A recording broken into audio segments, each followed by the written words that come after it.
Welcome to the ASCENDxSummit, Accelerating the Next Workforce.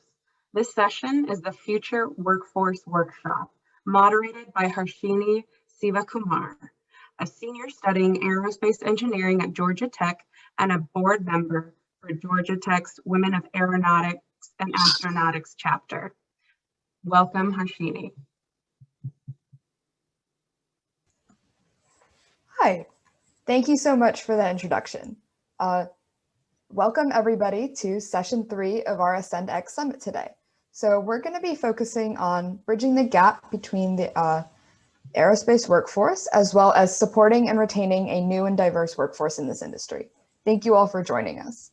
My fellow WoAA board member, Rosemary Davidson, and I, along with the support of the wonderful AIAA leadership and staff, have worked to bring you what I believe is a new type of event. Hopefully it encourages everybody to think about some important guiding questions of the future. The format of this session will begin with our keynote address, then move into our first breakout room, which has been pre-assigned, so each of you will be in a group that matches your career experience level. After this, we will all reconvene for our panel and then finish the session off with a second breakout room where you'll be randomly assigned to hopefully gain some new perspective from your peers. So to kick things off, I am honored to introduce our keynote speaker, Kay Sears. Kay is the Vice President and General Manager of Military Space at Lockheed Martin. In this capacity, Kay has general management responsibility for critical national security space programs, space protection, and other Department of Defense space programs. Previously, Kay was the Vice President of Strategy and Business Development, where she was responsible for growing the space business with a comprehensive strategy to develop new markets and expand core mission areas. She's also led strategic planning, advanced technology concepts, and new business acquisition efforts for each of the space lines of the business. In 2009, Kay was also appointed to the President's National Security Telecommunications Advisory Committee to provide information, technical expertise, and advice regarding issues that may affect national security capabilities. We are so excited to have her today to share her story with our audience. Thank you so much. Kay, take it away. Thank you so much, Harshini, for that kind introduction. And I'm super excited to be here to kick off this, this panel and this discussion about the future workforce, specifically for space, which I'm going to focus on. But I also want to call out our hosts, the Women of Aeronautics and Astronautics, who I think are partnered on this with the National Society of Black Engineers, the Aerospace Special Interest Group, and then the AIAA Young Professionals Group, which I have worked with in the past. This is such an important topic, and I'm happy to tell you a little bit about my story and my history. So as Harshini said, I'm Kay Sears. I run the military space line of business for Lockheed Martin. What does that entail? It's basically some of the systems that you know and maybe some that you don't know. GPS, which a lot of folks can resonate with, though we build the GPS constellation. I'm also responsible for the space-based missile warning system, which protects our nation and helps our allies. Also the protected communications, which is part of our warfighter communication networks. And kind of a new mission area called space protection. You guys may be aware of some of the adversaries that we face in space now. It's not a benign area anymore. It's not a benign domain. So we do have a space protection mission area, which is pretty exciting. And then I also run some of the ground and operations systems and sustainment operations that go along with those constellations. So it's a big job. It's my dream job. I come to work every day very excited for what we do. And space overall is a pretty exciting place to be right now. It's growing, it's expanding, it's got the eye of Wall Street and also of the investors in Silicon Valley. There's a lot of very well-established companies in space like Lockheed Martin, but also some amazing new space companies that are popping up and getting solid investment and have new technology that they're bringing to the space industry. And with the growth of space and the importance of space, I think, to the nation, we're really thinking about the next generation of the workforce. what kinds of skill sets do we need, the diversity that we need. And as Harshini said, we need to make sure that we don't have a gap in those capabilities. So this is a really important discussion. We're focused on hiring the right people in the right roles to meet those future space challenges, because space is hard. It's a hard environment. You know, things that we put in space, we can't just touch. So it's got to work. And so it's a pretty challenging field. In addition to my portfolio in military space, you've probably read about some of the other systems that Lockheed Martin has contributed to. A lot of these are in the civil space area. You may have heard of the OSIRIS-REx mission, which recently landed on the asteroid Bennu and took a sample. Lockheed Martin helped do the natural feature tracking, which essentially helps them figure out where to land and where to do the sample mission. We also built the aeroshell that protected the Perseverance spacecraft that recently landed on Mars for the Mars mission. And we built the deployment device for the Ingenuity helicopter, which is the first helicopter to be released on that planet. And we built the Orion Artemis 1 spacecraft that will bring the first woman and the next man to the moon. So pretty exciting missions here at Lockheed, and you can start to see some of the challenges in those mission areas as well. Of course, there's a great deal of what we do here that is classified and is not in the press, but very exciting missions and kind of almost one of a kind new development that's happening there. Lockheed Martin is part of, numerous space programs. And one thing we've learned is that in order to innovate, we need diversity in our organizations. And I don't just mean gender diversity or background diversity, but I really also mean almost academic diversity as well. We're not just looking for engineers. In fact, I'm not an engineer. And so, and I'm in the leadership ranks at Lockheed. So it's really important that we get the diversity of academic backgrounds and experiences, because what we're learning is that's really driving innovation and kind of a systems thinking that we're going for. The fact that you're taking time to participate in this event and to learn more about this field, I think gives you an advantage. And I want to commend you for taking the time. My first piece of advice is that you own your career development, and there'll be people along the way that will help you, but this kind of thing, participating in these events and doing the networking, that's on you throughout your career. So remember that. I've worked in the space industry for almost 33 years, and I've really been able to watch the progress and some of the technology developments. It's a very different environment today. It's very dynamic and fast-paced. The change in technology, the pace of change has really increased, which is again why we have to adapt to new workforces and that diversity of background that I was talking about. When I think back to the beginning of my career journey, I graduated with a business degree. I wasn't a technical major.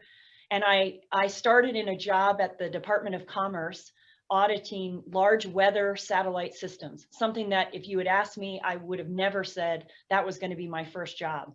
But that was my first job in the space industry. And it led me to think about other kind of space-based systems. I really started to enjoy the perspective that space brought, not just for weather, but other types of communications. And so I left the government after a few years and I went to work for a commercial satellite company. And I pretty much stayed in that industry for the next 20 years until I came to Lockheed Martin. I knew pretty early on that I wanted to take on some leadership roles, and I found myself volunteering for kind of project leads, I guess, for lack of a better word, and a lot of kind of cross-enterprise programs and projects. And that was a good way to start developing my leadership skills. I didn't have the authority yet, but I could influence teams with my vision, with my organizational skills, and I was really committed to the outcome of whatever those projects were about. This is also a good way to get kind of a broader view of maybe the company that you're working for, or the strategy that it has, or the environment of that industry. You can also start to build your network that way when you volunteer for projects. So raise your hand and lean into that.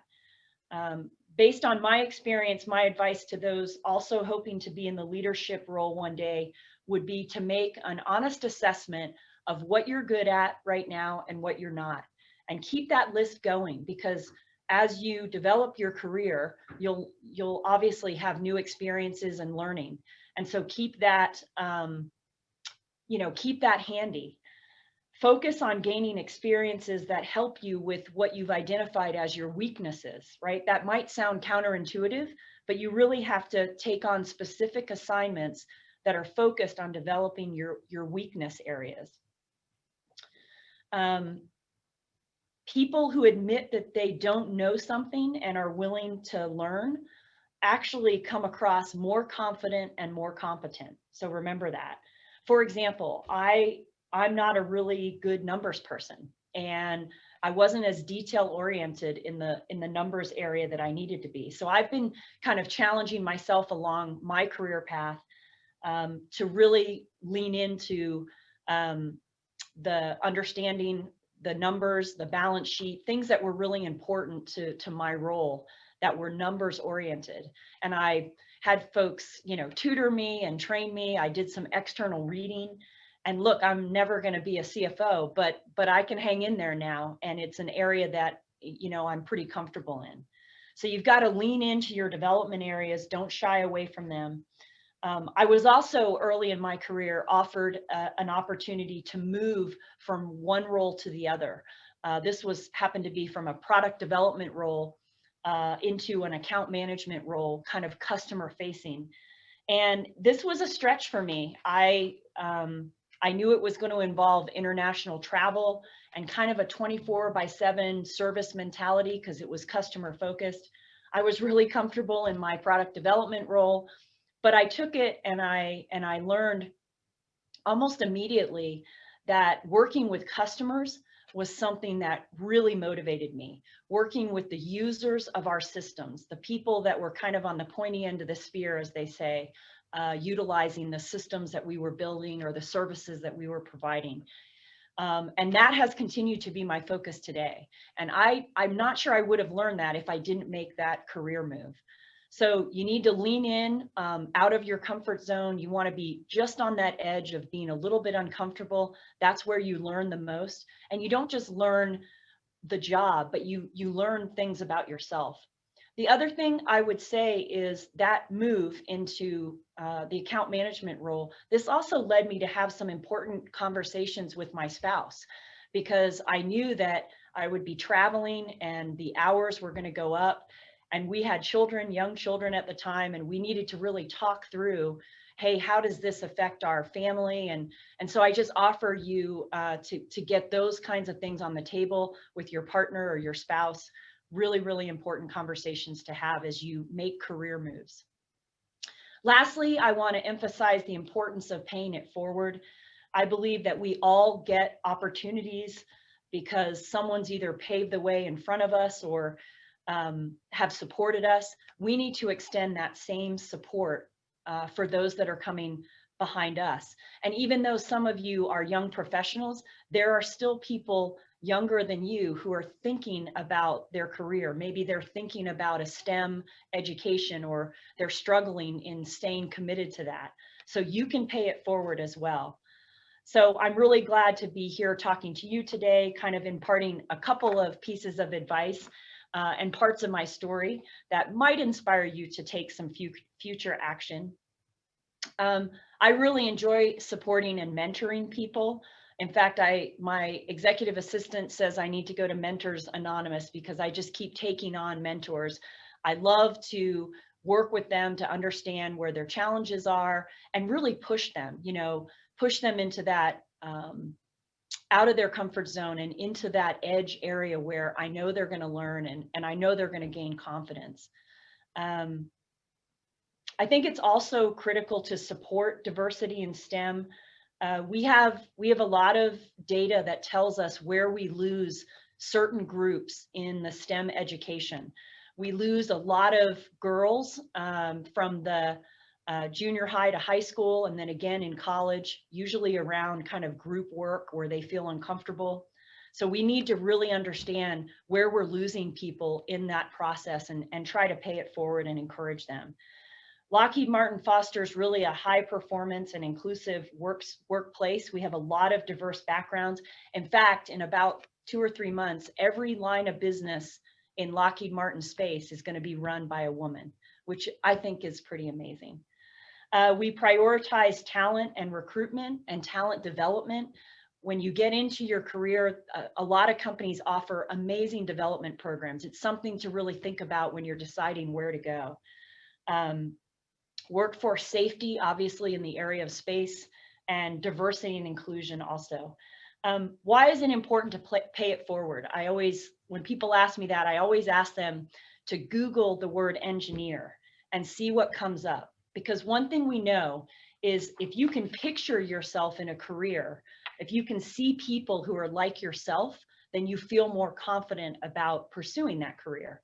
Well, when you Google the word engineer, it actually comes up with a bunch of folks a bunch of men actually with hard hats on at various construction sites.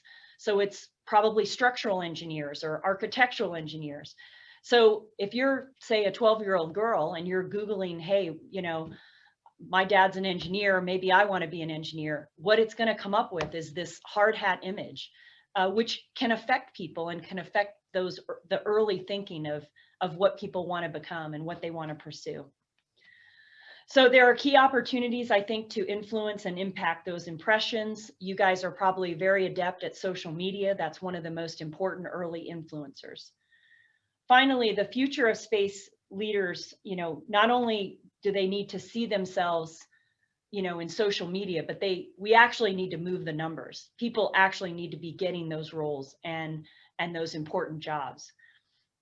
So this panel is hosted by the women of Aeronautics and Astronautics and the National Society of Black Engineers, as I said, and the Young Professionals. This is fantastic. These are all the groups that we need in this business in a more diverse way.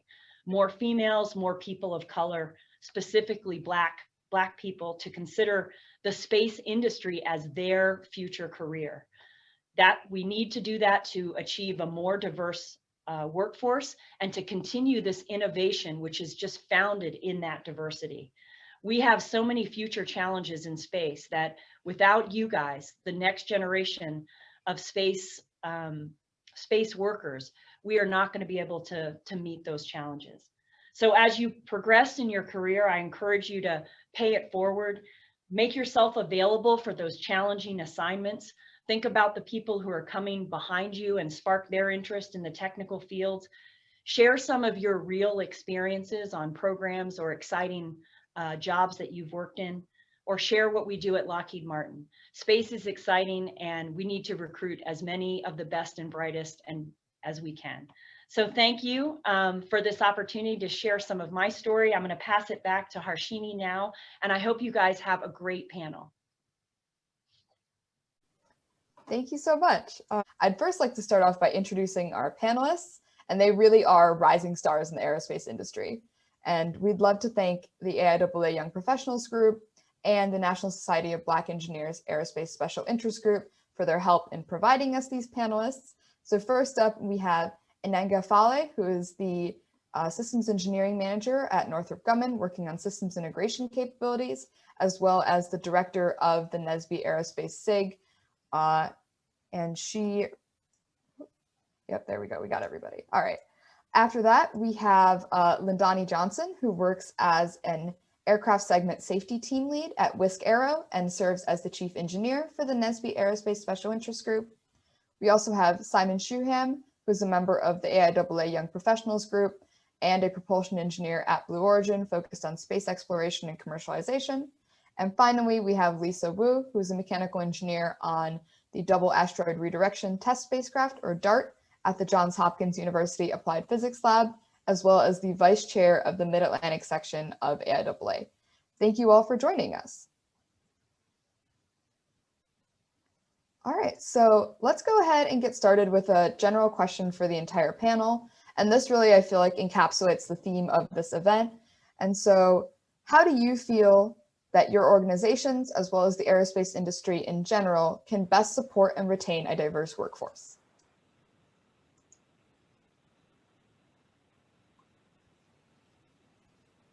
I guess I can start out. So hi, I'm Lisa. I think one of the best ways to support and retain a diverse workforce is to have a lot of diverse affinity groups, as we have represented here.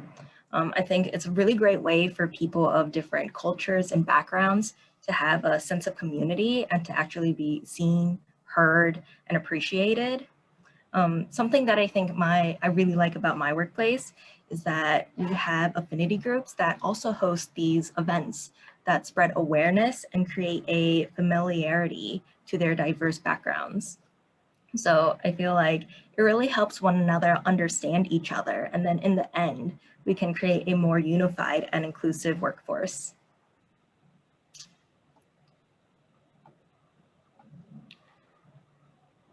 I'll jump So in. go ahead. So I'll jump in. So I think this is a problem that hasn't been solved yet, and we really need to explore the problem space because diversity is really a lot of different things. It's gender, it's sex, it's sexual orientation, it's ethnicity, and as Kay mentioned earlier, it's also academic, creed, and culture. And so this is a complicated problem because it's just so broad. So once we've identified the aspect of diversity that we want to address, we can be more intentional about how we actually go about solving that problem and how we make our workplaces more accessible and appealing to that specific group. So I think a good start is to foster some mentorship programs with folks from diverse programs, because I really think that seeing someone like you in STEM is inspirational. So you could just say, like, if I see this person doing it that looks like me, I can do it too. So each of the diversity groups requires a different set of solutions. And I think it's also just important to note that there's no real coverall strategy that works for addressing diversity. And to build upon that, when we talk about diversity in the workforce, and one of the things we really need to think about is, you know, what is the impact we want to have? One of the psychologists that I tend to follow is Amy Emerson, and one of the things she really highlights is, you know, in your organization, do you have an organization of psychological safety where people feel free to bring up ideas, and then also to, there's an opportunity to have those ideas shared and challenged. And so when we think about the diversity, and I believe especially leaders, we have to ask ourselves, how are we building that community of psychological safety? How are we really fostering open communication? Because it's in that space, really, where we have the opportunity to spark innovation. And so we have to prepare for diversity. Some of the other panelists talked about, you know, leveraging an employee resource group, but it's also talking to leaders within the organization and other members about what does diversity mean and how do we prepare for diverse perspectives and, you know, diverse backgrounds and so forth. Yeah, and just to add a little bit to that, I very much agree with what everyone's been saying, and I like the psychological safety and building the community around these opinions, and it's a lot, in my opinion, walking the walk more than talking the talk, actually building that community of safety and that community of inclusion and giving people the voice to speak up and promoting individuals of diverse backgrounds rather than just saying you're going to promote them. And those mentor, you know, like Lindani was saying, mentorship programs are great for that because you show them that path forward. The fact that you can have leadership, you know, positions across a diverse group of employees is incredibly important. So, you know, going back and actually doing what you're saying you're going to do and fostering this community and this culture of openness is incredibly important. I agree with everything that all the panelists have said so far, and I would like to add one more thought to it. And the thought is a lot of social problems that we have seen are not really inherent in our nature, because we have seen examples of people from various different ethnic backgrounds coming together, and the coming together happens at an early age. So I think early childhood education is a solution to this problem. We need to make sure that students from their early childhood are helped in terms of understanding that this whole world is one single family. We have to realize that this is the only planet we have. In the foreseeable future, we are not going to be able to go to anywhere, including Mars for that matter. So we must learn to live harmoniously right here, right now. And that starts from today in the kindergarten. And I'm sure we have seen examples of little children from different ethnic backgrounds coming together and wanting to be brothers, you know. So the problem of racial or ethnic tensions is not a what should I say, a inborn problem.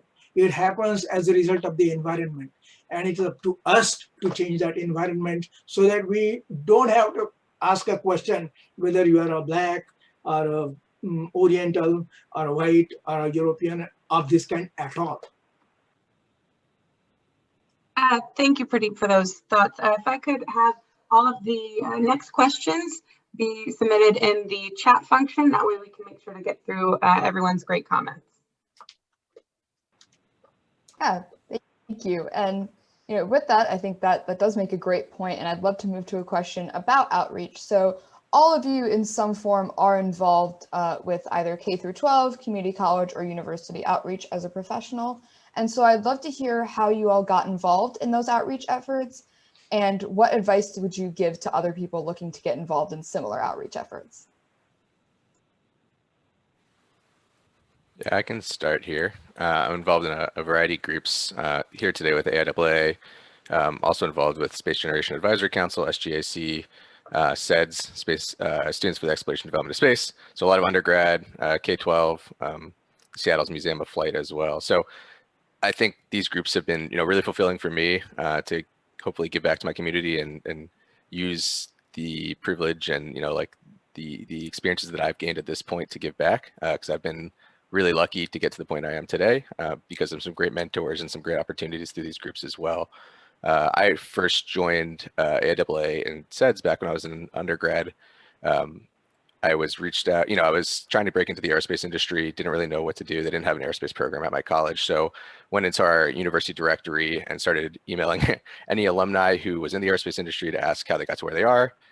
They linked me back up to some of these undergrad programs that weren't at my college yet. So I helped find some other interested students. We started up our own chapters and got linked back up to the national organizations, realized that there's this massive community of undergrads, graduate students, young professionals, et cetera, that really want the best for one another. It's a really supportive community a lot of the time.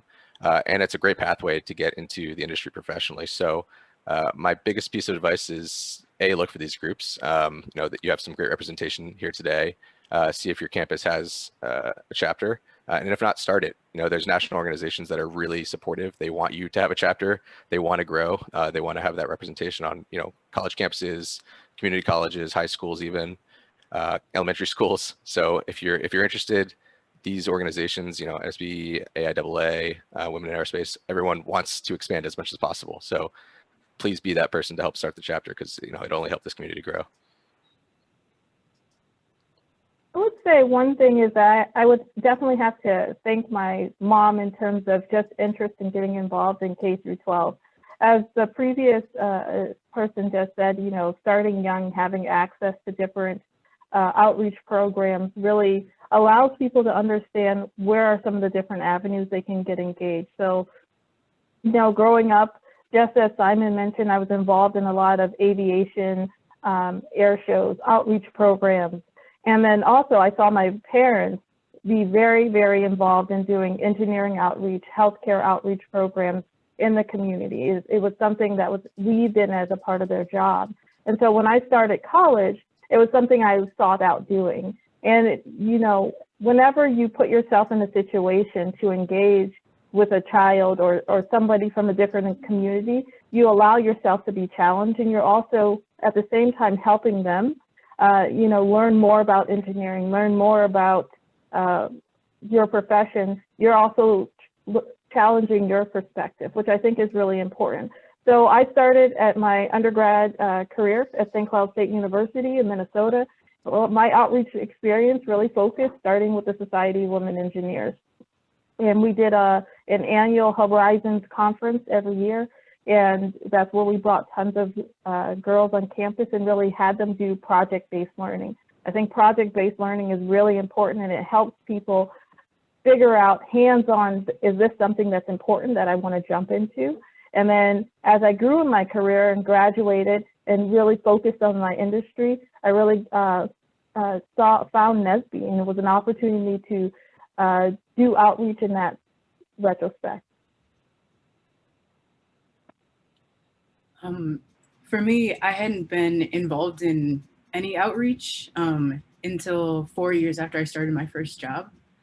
So for me, I started because I was looking for community and I was looking for a way to give back. I thought it would have been nice to have a mentor when I was growing up. And so I wanted to pay that forward and become a mentor for someone else.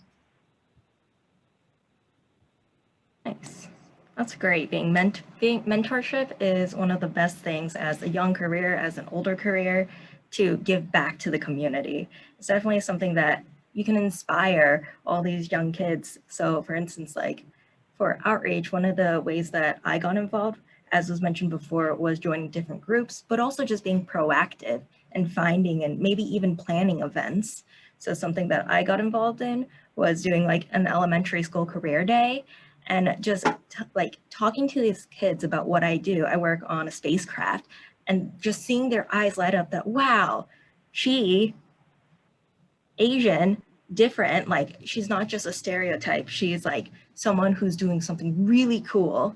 And that really inspires them because they see someone just like them doing something that's just as awesome. So yeah, I think being involved, mentoring, reaching out to younger folks, like it's one of the best ways that you can do outreach.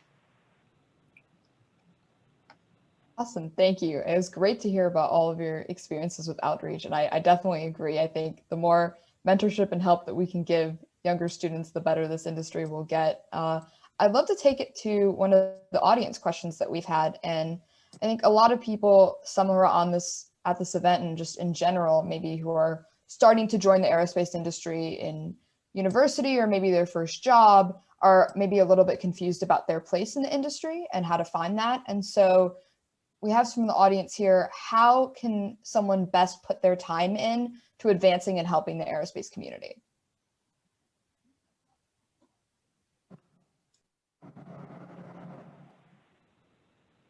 I can go ahead and start. So when I think back to my first job, one of the advice that someone gave me was, in your initial experience, one of the things that you want to do is try to really dig deep and really ask a lot of questions. What's that first job? You don't know what you don't know. So my first job, I was working on flight management systems for various aircraft. And, I got to do things from designing software for doing different flight tests and so forth. But the one thing that helps guide me through my different experiences is that I had a good relationship with my manager in terms of really spending time reflecting on what I'm learning. One of the things that's really important as you're trying to navigate the industry and you have an assignment, try to figure out what were those learning outcomes for that learning assignment. What did I learn? What was the impact I was having on the business? What is the impact that I'm having on the industry? Because one of the things that's really critical when you're trying to see, where am I going?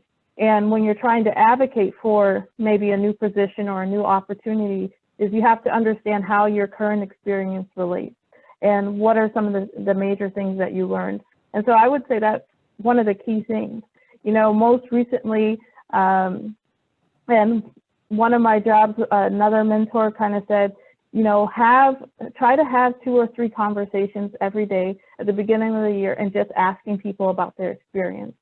As long as you're getting your job done, you're meeting your commitment, people are more than happy usually to share their experience, and just asking so that you can see how does what they do fit into what you're doing. And so those are 2 tidbits I would say to start off.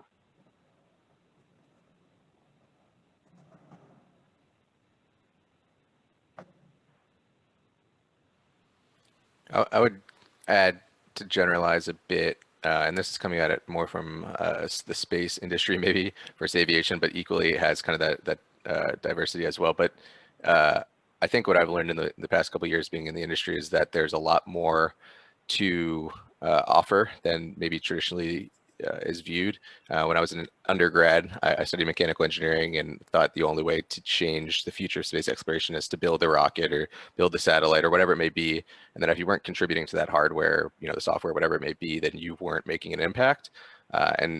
Through, thankfully, a lot of these outreach groups, I've learned that, space law and policy, business, sales, medicine, and soon things like marketing, and it expands out as the technology increases. New jobs continue to pop up in the industry, so I think it's really helpful once you can kind of expand that horizon to understand that you can make a huge impact coming from all sorts of sectors, and even creating and defining what that future looks like for you. So I would push as much as possible to not be constricted by just, you have to be an engineer, you have to be that lawmaker, whatever it may be, to make a difference in this industry. Simon, your story reminds me of a funny point. I remember once, because I studied electrical engineering, and so I went heavy on the software side.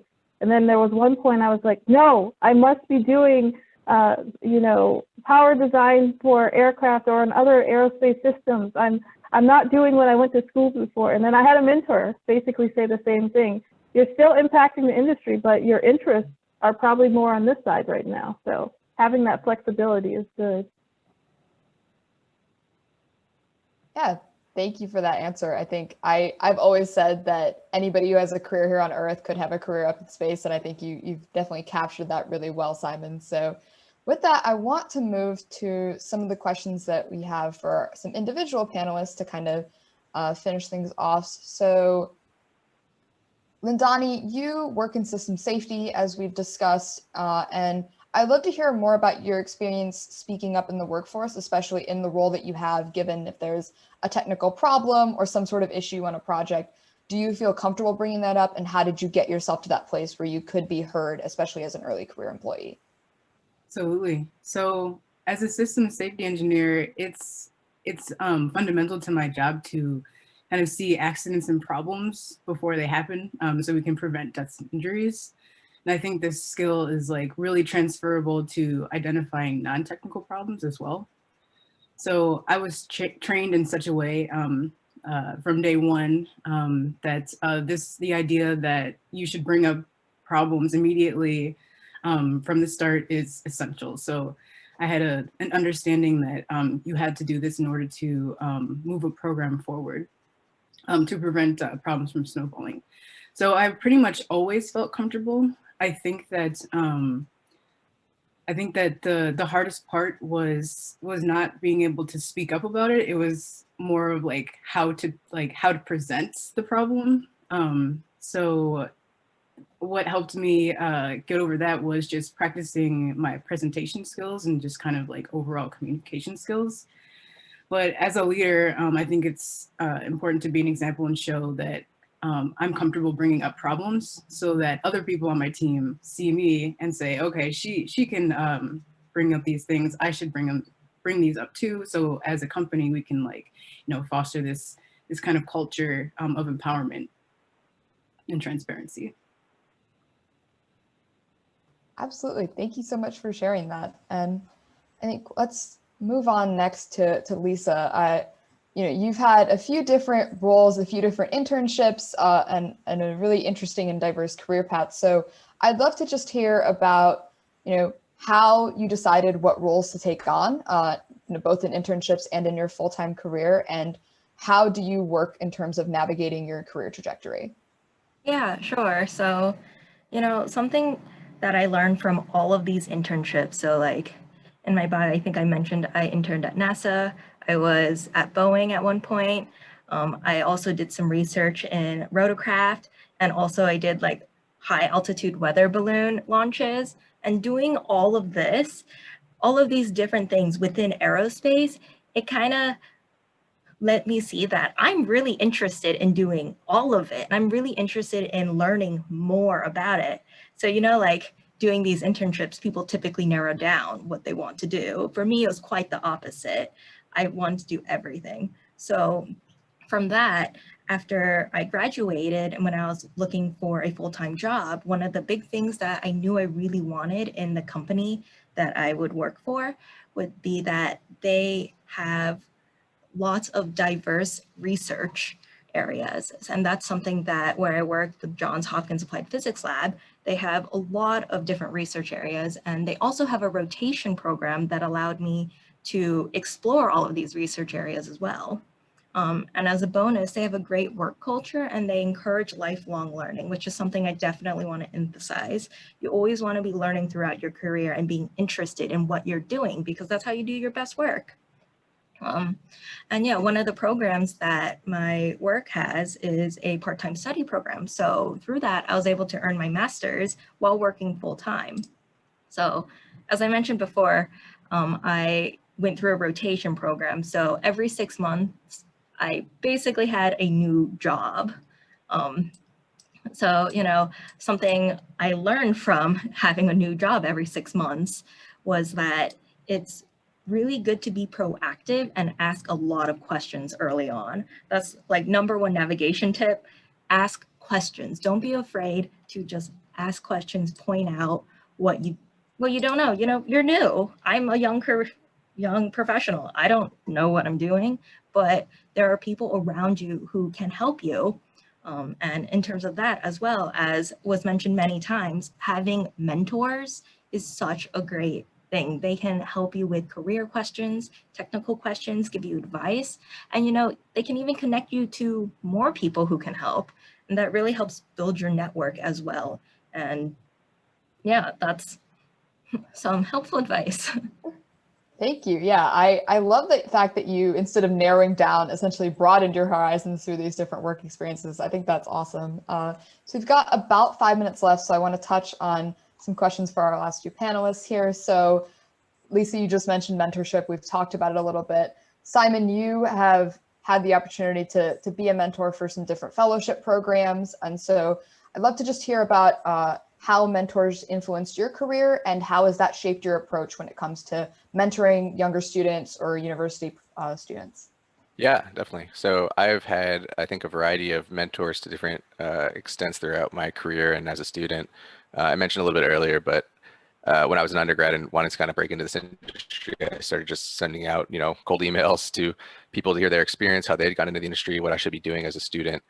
So I'm a huge proponent and still do this as a professional now within my company and to really anyone that I think has an interesting job, but just reaching out, explaining, what my background is, why I'm interested in the industry, what I can hopefully learn from them. And it's surprising the amount of time that you'll get a response from VPs at company, whoever it is, that just want to help you as a young person to make an impact on this industry. And I think that's a really special part of the space community is there's this, really great openness and kind of joint community and venture to expand the horizons and, continue space exploration. So in my field, that's, been a really great learning experience. And now I'm hoping to pass that along, with a few years under my belt. And like you mentioned, some fellowships and outreach communities to be that mentor, even as a young person. So whenever students reach out or I'll hopefully go, back to speak at my undergrad or whatever it may be, I do whatever I can. I'm, if anyone wants to message me and ask how I got to where I am or, pieces of advice, I'm happy to give that. So I highly advocate for, pushing send on that email or that LinkedIn message or whatever it may be. You never know the result of it. And as far as being a mentor, wherever I can, seeing, students get that first internship or that first full-time job and welcoming those new faces to the community and to this industry is really fulfilling. So if you aren't a mentor, I recommend doing it no matter what stage of your career you're at. You have some piece of advice you can give. And if you're looking for a mentor, think high and really try reaching out to whoever it fits that job category that you want to, you know, fulfill in the future. Absolutely. And yeah, I love this idea that you brought up, that everybody has something important to share. And so we can all be mentors in some way to somebody. And I think that's incredibly important advice. So to kind of finish it off, Enanga, I'd love to just ask you a little bit about, we've touched on leadership.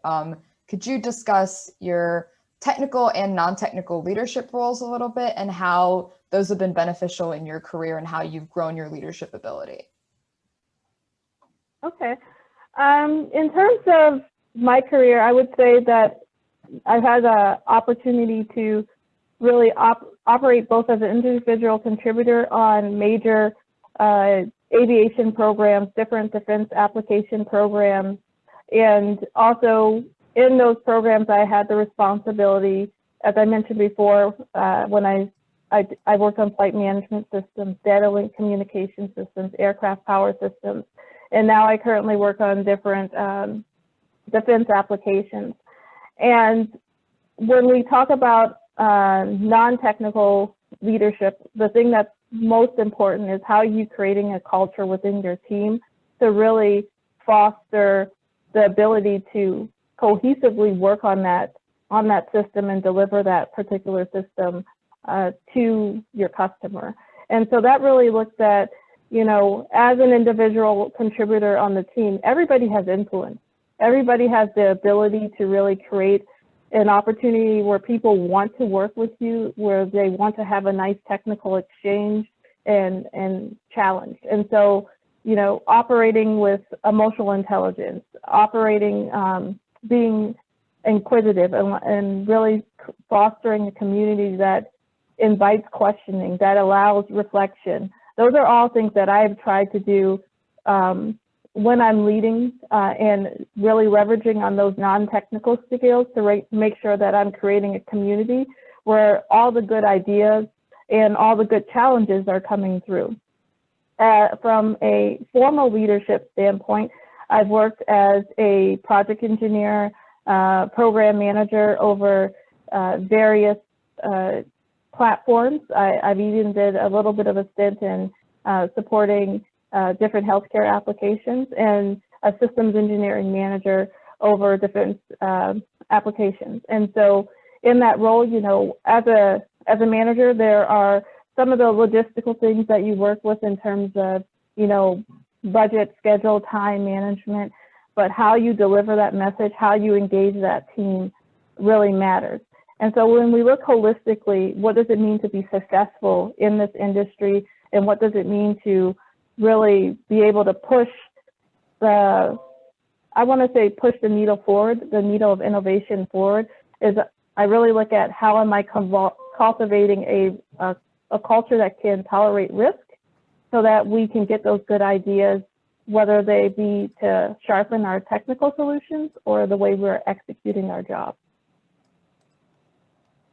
Thank you. And I hate to cut this conversation short because I know I'm definitely learning a lot. I hope everybody else is as well, but we are at time. And so thank you to all of our panelists for joining us today. Your expertise, your words, your advice, all have been greatly appreciated. And with that, I'd love to first thank AIAA and the Ascend team for all the work they've done, you know, behind the scenes to help plan this event, including Rob Meyerson, Nathan Bull, Haley Cox, Lauren Scarrett, Lexi Broxson, and the entire rest of the staff.